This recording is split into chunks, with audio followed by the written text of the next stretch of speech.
Base po doon sa ordinansa ninyo sa ating pag-uusap, yung pasado sa LTO, mahuhuli ng enforcer ninyo. Ang masakit nito, attorney, is this. Kung ako ay ordinaryong motorista, pasado sa LTO yung aking motorsiklo, then mahuhuli ako ng enforcer ninyo. Parang sobrang kawawa naman ako. Sino naman ba ang susundin ko? LTO ba o kayo?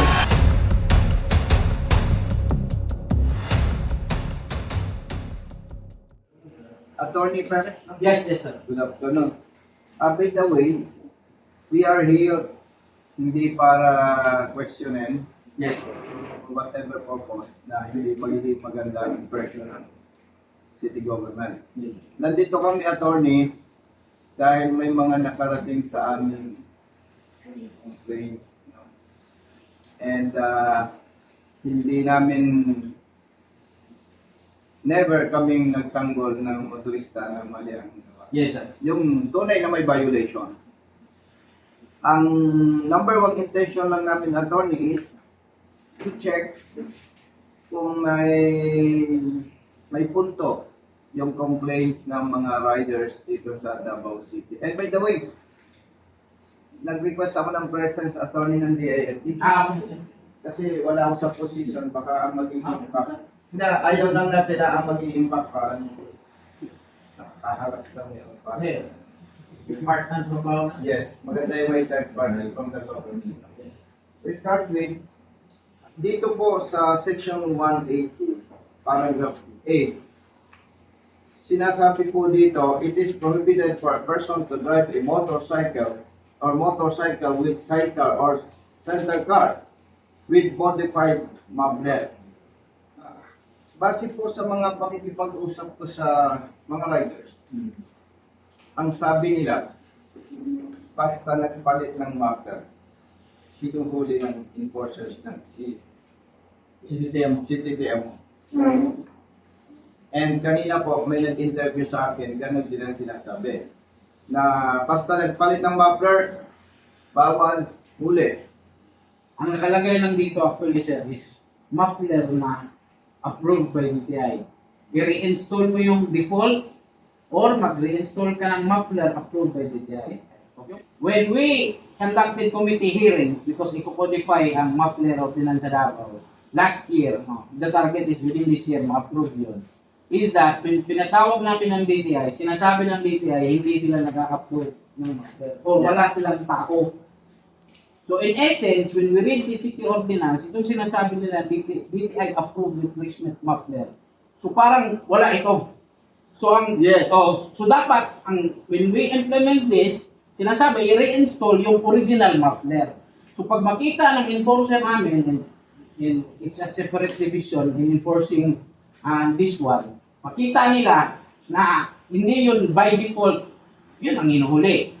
Pero this is section 182. Ang another misconception na sinasabi nila, itong section 128, which is also talking about a muffler exhaust system na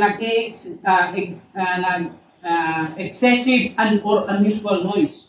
Which sa LTO, ang violation nila is emitting disagreeable noise. That is why may guideline sila na maggawa ng, kasi disagreeable noise is subjective. So may memorandum circular sila, decibel, 99, I think. Sa amin, wala.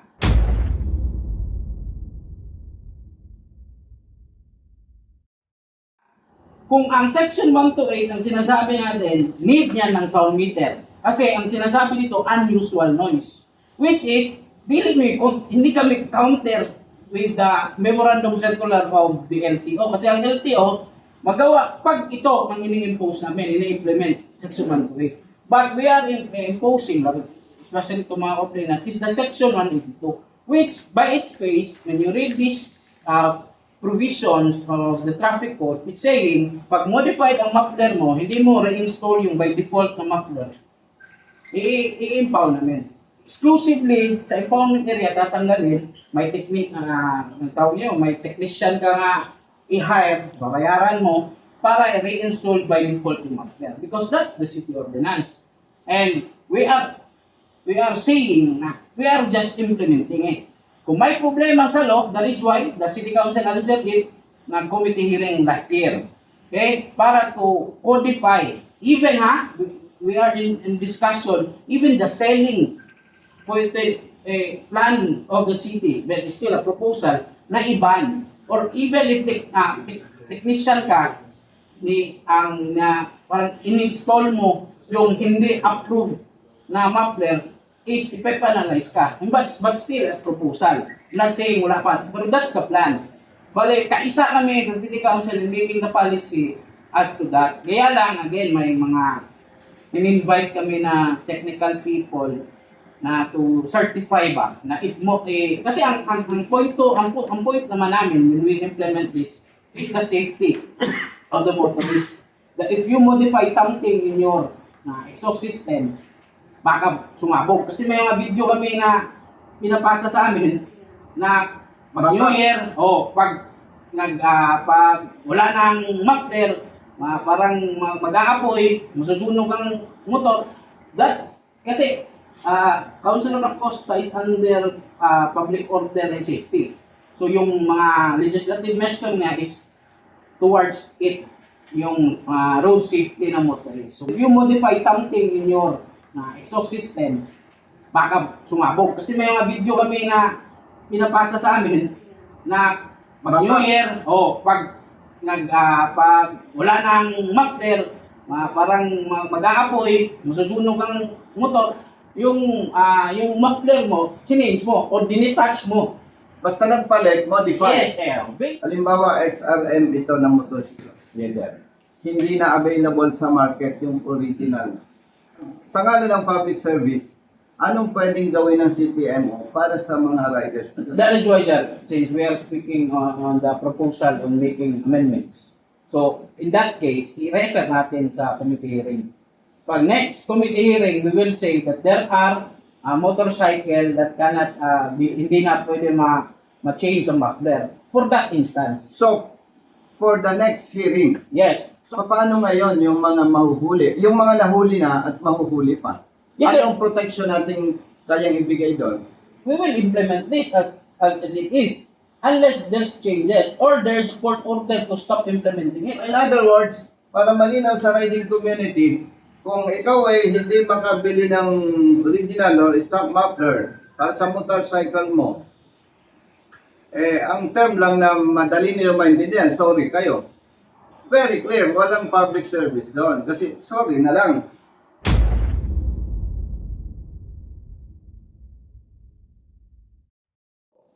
Base po doon sa ordinansa ninyo sa ating pag-uusap, yung pasado sa LTO, mahuhuli ng enforcer ninyo. Ang masakit nito, attorney, is this.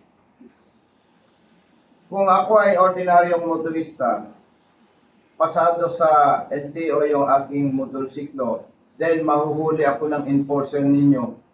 Parang sobrang kawaawa naman ako. Sino naman ba ang susundin ko? LTO ba o kayo? By the way, ako nagsasalita on behalf of the riding community. Pwede sana maimungkahi natin sa mayor na while waiting for the amendment of this ordinance, ay baka pwedeng masuspend muna kasi kawawa naman yung mga motorcycle riders natin. Isa lang naman ang kahilingan namin on behalf of the riding community. Yung implementation ng LTO at implementation ng CTTMO, huwag namang magbanggaan. Totoo na may kapangyarihan ng LGU and the CTTMO is under the LGU. Pero sa ngalan ng public service, dapat hindi magbanggaan talaga yung LTO at LGU. Ang kawawa kasi itong mga to Could you imagine? Galing sila ng LTO, nagparehistro, dumaan sa proseso, then dadaan sa Davao City, mahuhuli. Ano nang gagawin ng ating mga maliliit na manggagawa? Yun lang naman ang talagang masakit dyan na parang, sorry sa term parang kung pababayaan natin yan, kanya-kanyang diskarte na lang. May gusto kayo, may gusto kami. Huwag kayong makialam. Meron kaming diskarting amin. Kawawa naman kasi gusto naman nila sumunod. May conflict talaga Kaya nga request ko, attorney, with your help, lawyer ka naman, mag-recommend lang tayo ng mayor. Baka pwede, while waiting for the amendments of this ordinance, masuspend po muna namin yan. Anyway, hindi naman yan makakamatay ng mga tao kung isuspend din natin yan.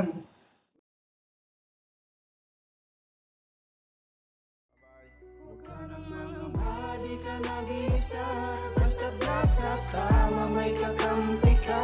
Nandiyan si Colonel Busita. Nandiyan si Colonel Busita. Huwag ka nang mangamba, di ka nag-iisa. Basta't nasa tama, may kakampi ka. Nandiyan si Colonel Busita. Nandiyan si Colonel Busita. Bilat sa init, minsa'y basa din ng ulan. Pawis na gumuguhit sa mismo ring katawan. Kadalasang sumisingit, pagod nararamdaman. Ngunit diretso sa pagpihit, kumalaman ng tiyan. Bawat daan ng masikip, pinipilit malusutan. Marating lang ang lugar na dapat kong puntahan. Maihatid ng pagkain, serbisyong nakalaan.